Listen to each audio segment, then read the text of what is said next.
ယောက်ျားဖြစ်သူကသူ့ဇနီးကွယ်ရာမှာတခြားမိန်းမတစ်ယောက်နဲ့တိတ်တဆိတ်လက်ထပ်ခဲ့ပါတယ်အရာအားလုံးကိုပြည့်စုံအောင်ဖုံးကွယ်ထားနိုင်ခဲ့တယ်လို့သူထင်နေပေမဲ့သူ့ဇနီးကအစကတည်းကအကုန်လုံးကိုသိနေခဲ့တယ်ဆိုတာသူလုံးဝမသိခဲ့ပါဘူးဒါကြောင့်ဒီတစ္ဆာမဲတဲ့လင်းယောက်ျားကိုလွတ်လပ်ခွင့်ပေးဖို့အတွက်ဇနီးတဲ့ဟာသူပေးခဲ့မှုတဲ့တန်ဖိုးနဲ့အမတ်တရားလက်ဆောင်တွေကိုအမိုက်ပုံနဲ့လွှင့်ပစ်လိုက်တယ်ပြီးတော့သူဖောက်ပြန်ခဲ့တဲ့တက်တေအထောက်ထားအားလုံးကိုစပွဲပေါ်မှာအစီအတင်ထားခဲ့ပြီးသူမရဲ့စင်ကတ်ကိုချုပ်ပစ်ကဘာစကားတစ်ခုမှမပြောလက်တောင်မကြည့်ပဲသူ့ဘဝထဲကနေထာဝရနှုတ်ဆက်ထွက်ခွာသွားခဲ့ပါတော့တယ်ဒါဟာအဲ့ဒီလူကိုတစ်သက်လုံးနောင်တမီတောက်စီဖို့အတွက်ပါပဲအခြားတစ်ဖက်မှာတော့ခင်မုန်းဖြစ်သူကဘာမှမသိသေးပါဘူးသူအိမ်ပြန်လမ်းမှာရုတ်တရက်သူ့ဇနီးကိုလမ်းမှာလှမ်းမြင်လိုက်ရတဲ့အချိန်ကြာမှသူမကိုသူတစ်သက်လုံးအတွက်ဆုံးရှုံးလိုက်ရပြီဆိုတာကိုရင်ခွဲမတက်သိလိုက်ရပါတော့တယ်ဒါပေမဲ့ဒါတွေအားလုံးဟာသူ့ရဲ့အမှားတွေကြောင့်ဖြစ်လာရတာဆိုတာကိုတော့သူအခုထိမသိသေးပါဘူးတကယ်တော့သူဟာတစ်ချိန်ကသူ့ဇနီးကိုအသက်ထမကချစ်ခဲ့တာပါသူမအတွက်နဲ့ဘီလီယံချီတန်တဲ့အမွေနှစ်တွေကိုဆွတ်လွတ်ခဲ့တယ်လို့ဖခင်ဖြစ်သူနဲ့ရန်ဖြစ်ပြီးရိုက်နှက်တာကိုတောင်ခံခဲ့ရတဲ့အထိပါပဲနောက်ဆုံးမှာတော့သူ့အဖေကသူတို့အိမ်တော်ရေးကိုသဘောတူခဲ့ပေမဲ့အခြေအနေတရက်တောင်းဆိုခဲ့ပါတယ်မင်းမိမကခဏခဏကိုဝင်ပြတ်ကြပြီးအမေတယောက်ဖြစ်ခွင့်မရှိတော့တဲ့အတွက်မင်းမမျိုးရိုးဗီဇပြည့်စုံတဲ့ကလေးတယောက်ရှိရမယ်အဲ့ဒီကလေးမွေးပေးမဲ့မိန်းကလေးကိုတော့တို့မိသားစုကပဲရွေးချယ်ပေးမယ်အချစ်အတွက်ကြောင့်ပဲခင်မုန်းဖြစ်သူကဒီအခြေအနေကိုသဘောတူခဲ့တယ်လို့ဇနီးတဲ့ကိုယ်တိုင်ကလည်းကလေးမွေးပြီးရင်အရာအလုံးအဆင်ပြေသွားမှာပါဆိုတဲ့အတွေ့နဲ့ယာယီဖြစ်သဘောတူခဲ့တာပါ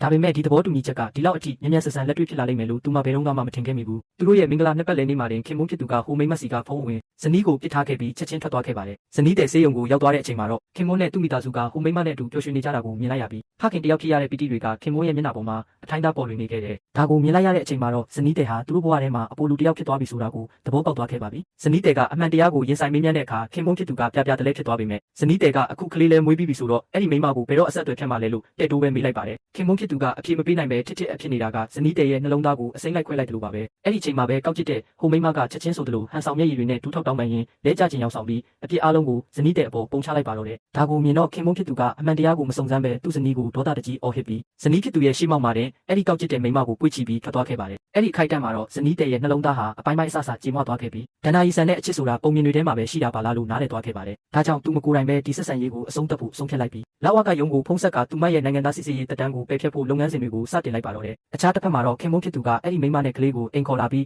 းသူမလူကောင်းမကပြီးဖြစ်သွားတာနဲ့ပြန်လွတ်လိုက်ပါမယ်ဆိုပြီးဇနီးဖြစ်သူကိုလိန်ညာခဲ့ပြန်ပါတယ်ဒါကိုကြားတော့လေဇနီးတဲ့ကဘာမှမငင်းခုန်ပဲငြိမ်သက်နေခဲ့တာကြောင့်ခင်မုန်းဖြစ်သူတအံ့တုံဖြစ်သွားခဲ့ရတယ်ဒါပေမဲ့ကောက်ကျစ်တဲ့အဲ့ဒီမိန်းမကတော့ဇနီးတဲ့ကိုဒီအိမ်ကနေဘယ်လိုမောင်းထုတ်ရမလဲဆိုတာတိတ်တဆိတ်ကြံစီနေလုံးပါပဲနောက်ရက်ခင်မုန်းဖြစ်သူကုမ္ပဏီသွားတဲ့အချိန်မှာတော့အဲ့ဒီမိန်းမကဇနီးတဲ့ကိုလာရောက်စော်ကားမော်ကားပြောဆိုပြီးဇနီးတဲ့ကိုစွန့်သွားစေမဲ့လှုပ်ဝက်ချက်တစ်ခုကိုဖွင့်ချလိုက်ပါတော့တယ်တကယ်တော့ပြီးခဲ့တဲ့နှစ်တွေတစ်လျှောက်လုံးနင်ကိုဝင်ရတိုင်းလှုပ်ဝက်ဆန်းကျစွာနဲ့ကိုဝင်ပြတ်ကြခဲ့ရတာတခြားသူကြောင့်မဟုတ်ဘူးနေ့ယောက်ျားကိုယ်တိုင်လုပ်ခဲ့တာဘာလို့လဲဆိုတော့ငါကလေးမမွေးမချင်းနင်းကိုအမေတယောက်အဖြစ်မခံနိုင်ဘူးလို့ငါကသူ့ကိုပြောထားခဲ့လို့လေဒါကိုကြားလိုက်ရတဲ့ဇနီးတဲ့ဟာအကြီးကျယ်တုံးလုံးချောက်ချသွားခဲ့ရပါတယ်နောက်ဆုံးတော့သူမကိုဝင်ရတိုင်းဘာလို့မတော်တဆမှုတွေခဏခဏဖြစ်ခဲ့ရလဲဆိုတာကိုသဘောပေါက်သွားခဲ့ပါပြီတကယ်တော့သူမရဲ့ခင်မုန်းကိုယ်တိုင်ကအဲ့ဒီမိန်းမနဲ့ပူးပေါင်းကြံစည်ခဲ့တာပါအဲ့ဒီအချိန်မှာပဲအဲ့ဒီမိန်းမကခင်မုန်းဖြစ်သူအိမ်ပြန်လာတာကိုလှမ်းမြင်လိုက်တာကြောင့်ဇနီးတဲ့ကိုပို့ပြီးဒေါသထွက်အောင်ဆွပေးပါတော့တယ်ဒါကြောင့်ဇနီးတဲ့ကစိတ်မထိန်နိုင်တော့ပဲဒေါသအမျက်ချောင်းချောင်းထွက်ကအဲ့ဒီမိန်းမရဲ့လေပင်ကိုညှစ်လိုက်မိပါတယ်အဲ့ဒီအချိန်မှာတင်ခင်မုန်းဖြစ်သူရောက်လာပြီးသူ့ဇနီးကိုအရှိန်ပြင်းပြင်းနဲ့တွန်းပစ်လိုက်တာကြောင့်ဇနီးတဲ့ရဲ့ခေါင်းကနေရံနဲ့စောင့်မိသွားခဲ့ပါတယ်ဒါပေမဲ့ခင်မုန်းဖြစ်သူကတော့ဇနီးကိုလှည့်ပင်မကြည့်ပဲအဲ့ဒီမိန်းမကိုပဲစိုးရိမ်တကြီးနဲ့ဆေးရုံကိုပွေ့ခေါ်သွားခဲ့ပါတော့တယ်ဒီမြင်ကွင်းကိုကြည့်ပြီးဇနီးတဲ့ဟာအရာအလုံးကိုလက်လျှော့လိုက်ပါပြီပြီးတော့ရပ်ပိုင်းတွင်းမှာပဲသူ့ဘဝထဲကနေထာဝရထွက်ခွာသွားဖို့ဆုံးဖြတ်ချက်ချလိုက်ပါတော့တယ်